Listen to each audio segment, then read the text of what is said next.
Hello friend, welcome back to my YouTube channel HSC study point YSK. आज discuss करने वाले हैं hot work क्या है।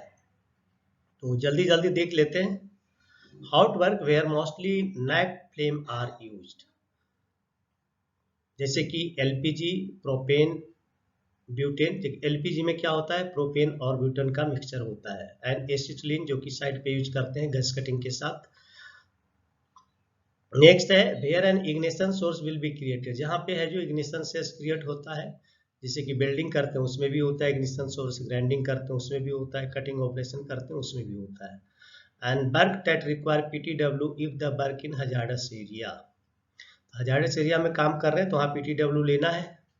ठीक है, तो ये हो गया हॉट वर्क का डिफिनेशन। नेक्स्ट देखते हैं, कुछ डिफिनेशन है जो कि ये हॉट वर्क से रिलेटेड है, तो इसको जानना बहुत जरूरी है।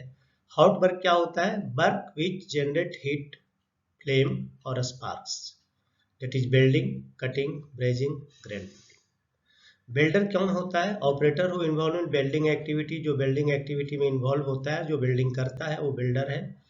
फायर वॉचर कौन होता है, फायर वॉचर होता है एक डेडिकेटेड पर्सन होता है जो रिस्पॉन्सिबल होता है उस एरिया को देखने के लिए जिस समय ये हॉट वर्क चलता है, कि कहीं कोई स्पार्क तो ऐसे जगह पे नहीं जा रहा है जिसके कारण फायर लगने की संभावना उस क्रिटिकल एरिया में हो सकता है। तो फायर वॉचर का वहाँ पे इसको डिप्लॉय किया जाता है, खास करके क्रिटिकल एरिया में जहाँ की आग लगने की संभावना बहुत ज़्यादा होता है।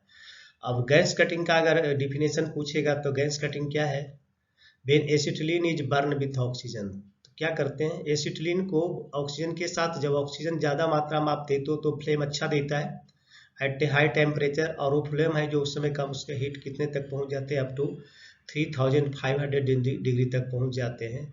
And in this heat is use for cutting metal by melting process. तो इस टेम्परेचर पे क्या होता है, वहाँ पे वो जो मेटल होता है वो मेल्ट कर जाता है और वो इजिली कट जाता है। अब हॉट वर्क परमिट क्या है, a document that allow to do hot work safely. तो डॉक्यूमेंट आप लोग ऐसे भी साइड पे करते हैं क्योंकि उसके बिना आप हॉट वर्क नहीं कर सकते, मतलब ऐसा डॉक्यूमेंट जो आपको हॉट वर्क करने के लिए अलाउ करे विथ सेफली।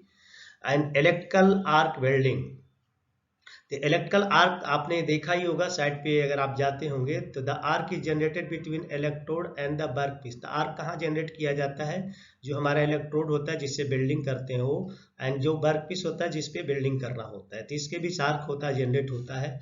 और ये टेम्परेचर जो होता है वो कम से कम 4000 डिग्री सेंटीग्रेड के आसपास होता है।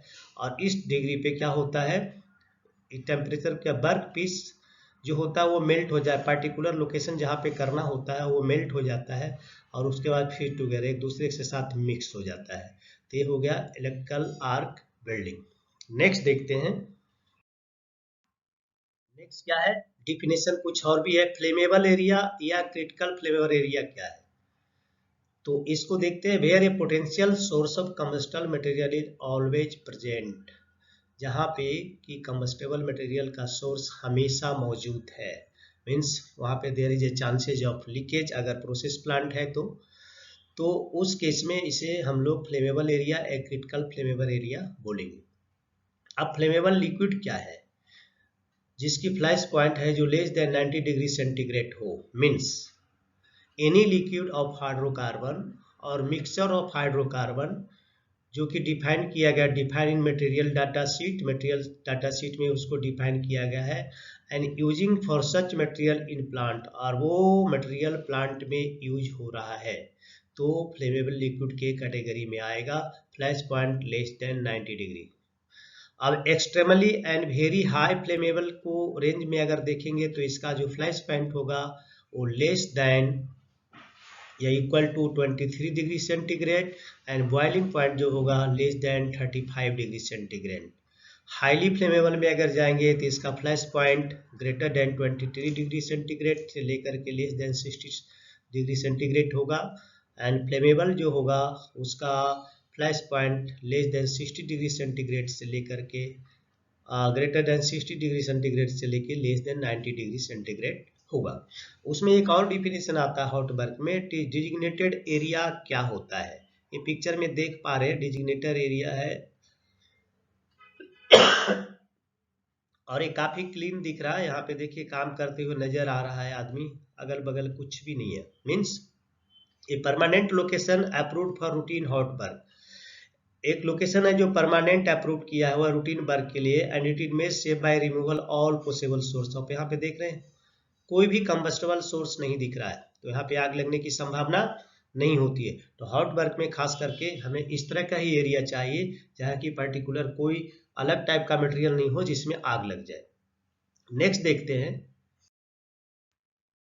एग्जाम्पल ऑफ हॉट वर्क क्या होता है। वेल्डिंग एग्जाम्पल है, ब्रेजिंग है, प्रोपेन सोल्डरिंग है, ऑक्सी एसिटिलीन कटिंग जो गैस कटिंग सेट का आप इस्तेमाल करते हैं क्योंकि उसमें ऑक्सीजन एसिटिलीन मिलता है इसलिए इसका नाम ऑक्सी एसिटिलीन कटिंग बोलते हैं। ग्राइंडिंग हो गया एंड फ्लेम टॉर्च वार्निंग हो गया। ये सारे जो एग्जाम्पल है वो हॉट वर्क के हैं। अब इसके हजार्ड देखते हैं कि इसमें हजार्ड क्या क्या है जो यहाँ पे निहित है। फायर एंड एक्सप्लोजन हो सकता है, बर्न्स हो सकते हैं, स्पार्क्स तो निकलते ही हैं, टॉक्सिक गैसेज एंड फ्यूम्स का जनरेशन वहाँ पे होता है बिल्डिंग के काम में, खास करके कटिंग के टाइम पे भी होता है। हार्मफुल रेडिएशन इंफ्रारेड रेज निकलते हैं बिल्डिंग के टाइम में। नॉइज काफ़ी होता है ग्राइंडिंग करेंगे तो, और बिल्डिंग के टाइम पे भी थोड़ी नॉइज होती है, उसकी आवाज़ आती है, बट ग्राइंडिंग के टाइम में काफ़ी ज़्यादा होता है। वाइब्रेशन होता है, कट्स प्रॉब्लम हो सकते हैं, आर्किंग हो सकता है जो वर्क पीस और टॉर्च के बीच में होता है वहाँ पे गलती से कुछ तो वहाँ पे काफ़ी हिट होता है अचानक, तो यहाँ पे हो सकता है। इलेक्ट्रोक्यूशन हो सकता है, फायर हजार्ड हो सकता है। तो ये सारे जो चीज़ है ये हजार्ड ऑफ हॉट वर्क है।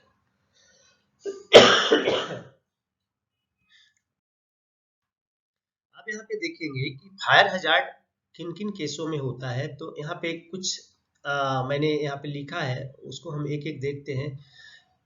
मॉल्टन metal, spark, slag and hot work surfaces can cause fire or explosion if precautionary measure are not follow। तो प्रिकॉशन मेजर अगर आप पहले से नहीं लेंगे तो यहाँ पे जब आप हॉट वर्क करेंगे तो स्पार्क निकलेगा, उसके स्लैग गिरेंगे और उसके हॉट सरफेस जो होगा उसके कारण वहाँ पे फायर और एक्सप्लोजन हो सकता है। इसलिए पहले से प्रिकॉशन मेजर लेना जरूरी है, कंबस्टेबल मटेरियल वहाँ पे नहीं होनी चाहिए। Next flying spark are the main cause of fire. Flying जो स्पार्क होता है खास करके आप कटिंग करते हैं उस समय, ये काफी या ग्राइंडिंग करते हैं उस समय, तो ये फ्लाइंग स्पार्क है जो मेन काउज फायर का होता है और एक्सप्लोजन का होता है। तो ये बिल्डिंग कटिंग से ही जनरेट होता है, तो इस पर नजर रखनी है। Spark can travel up to 35 feet, यानी स्पार्क है जो 35 फीट है जो ट्रेवल कर सकता है। Spark and molten metal can travel greater distance में फॉलिंग। लेकिन अगर ये गिरता है, आपने देखा होगा कि कोई मोल्टन मीटर या हाइट पे अगर कटिंग एक्टिविटी चल रही है और वहां से कट के गिर रहा है डायरेक्ट नीचे, तो जब जमीन पे आता है तो वहां से टकराने के बाद वो काफी इधर उधर फैलता है। तो इसका मतलब ये क्लियर है कि जब वो जमीन पे गिरेगा तो उसकी ट्रेवल डिस्टेंस काफी बढ़ जाएगी और वो किसी भी काफ़ी डिस्टेंस को वो कवर करेगा। अगर उस एरिया में कहीं पे कंबस्टेबल मटेरियल पड़े हुए हैं तो उसमें आग लगने की संभावना बढ़ सकती है। नेक्स्ट जो है स्पार्क कैन पास थ्रू और बिकम लॉग्स इन क्रैक। अब कहीं ऐसे जगह पे काम कर रहे हो जहाँ पे कि स्पार्क निकल रहा है, तो क्या होगा, जो क्रेक्स रहता है उसमें जाके वो बैठ जाता है और जब क्रेक में बैठ जाएगा तो ठंडा बहुत लेट से होगा। क्लोथिंग हो पाइप होजेज हैं and other small opening in floor walls and partition which can cause, जो कि बाद में ये है जो फायर का कारण बनते हैं। तो अभी नेक्स्ट चलते हैं, हेल्थ हजार्ड क्या है, इस एक्टिविटी में हेल्थ हजार्ड क्या होता है। तो हेल्थ हजार्ड में जाने के पहले मैं उन सभी से रिक्वेस्ट करना चाहूँगा कि चैनल को प्लीज़ सब्सक्राइब करें और बेल आइकन को प्रेस करें, शेयर जरूर करें अपने दोस्तों के साथ ताकि उनको भी इसकी नॉलेज मिले।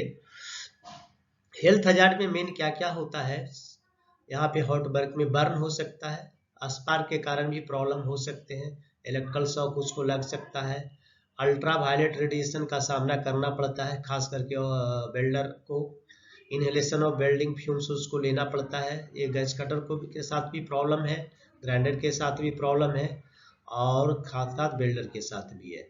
नॉइज और वाइब्रेशन तो रहेगा जिसके कारण हेल्थ हजार्ड होता है, और वाइब्रेशन के कारण मेजर हेल्थ हजार्ड होता है जो कि उसको वाइट सिंड्रोम के नाम से जानते हैं, हाथ पैर कांपते हैं एक एक एज होने के बाद। तो इन सारे चीज़ों को रोकने का प्रोसेस क्या है? इंजीनियरिंग कंट्रोल लगाइए, जो कि हायरार्की ऑफ कंट्रोल में ऑलरेडी मैंने बताया है। पर्सनल प्रोटेक्टिव इक्विपमेंट पहनना है, सेफ वर्क प्रैक्टिस को फॉलो करना है। ये सब करने से क्या होगा, उसके फिजिकल एंड हेल्थ हजार्ड को हम कम कर सकते हैं। नेक्स्ट देखेंगे इलेक्ट्रिकल हजार्ड। इलेक्ट्रिकल हजार्ड में खास करके बिल्डिंग एक्टिविटी, ग्राइंडिंग एक्टिविटी, ये दोनों में भी यहाँ पे इलेक्ट्रिकल शॉक की प्रॉब्लम है। सिर्फ गैस कटिंग सेट में प्रॉब्लम यहाँ पे सिर्फ गैस कटिंग के टाइम में नहीं आती, लेकिन अगर गैस वेल्डिंग करेंगे तो वहाँ पे प्रॉब्लम हो सकती है। तो इलेक्ट्रिकल हजार्ड इसमें क्या है? इलेक्ट्रिकल हजार्ड तभी होगा जब वेट वर्क एरिया हो, जहाँ पे काम करे वो भींगा हुआ, तो उस केस में वहाँ पे ज़्यादा बढ़ जाएगा। अब क्या होगा, falls, fracture and other accident can result from the electrical. अगर इलेक्ट्रिकल एक्सपोजर होता है तो ये सारी चीज़ें, सेकेंडरी चीज़ें भी हो सकती है। फॉल्स हो सकता है, फ्रैक्चर हो सकता है, या अदर कुछ भी हो सकता है। ठीक है। Even a small shock can cause brain damage. तो मालूम है कि अगर करंट है जो ब्रेन के थ्रू पास कर जाता है, अगर एक हार्ट से दूसरे हार्ट और सर की तरफ से क्रॉस किया तो ब्रेन डैमेज कर सकता है। And death can occur from large shock. और डेथ भी हो सकते हैं, अगर ज़्यादा मात्रा में करंट बॉडी से क्रॉस करता है तो आदमी मर भी सकता है। अब देखेंगे कि इलेक्ट्रिकल शॉक लगने की प्रक्रिया क्या है। इलेक्ट्रिकल शॉक कैसे हम डिसाइड करेंगे कि कितना लगा उसको। तो receive electrical shock when current passes through the body.